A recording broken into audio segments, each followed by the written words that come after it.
over the top. When you look at who could be out there, what intrigues you? Well, Eric Berry's the most intriguing player for me. I live in Kansas City.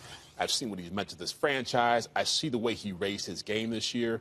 The knock on him before was that he was a big hitting safety who was smart and fast but didn't create turnovers. He had game-changing plays, game-winning plays. Yes, he did. And had a really season-changing plays, but had an acrimonious negotiation last year, wound up being franchised, was very unhappy about the fact that they wanted to have an insurance policy in the contract because of his cancer situation. So he's already said, I'm not playing under the franchise tag again.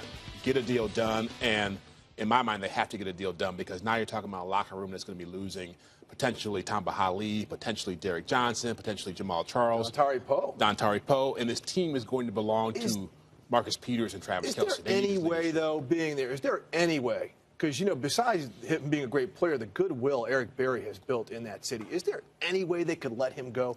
I don't see it happening. I mean, he means too much to this team. His story means too much. He's the chemistry. The players he's the believe glue in the locker. I mean, you talk about overcoming adversity and all these cliches you hear.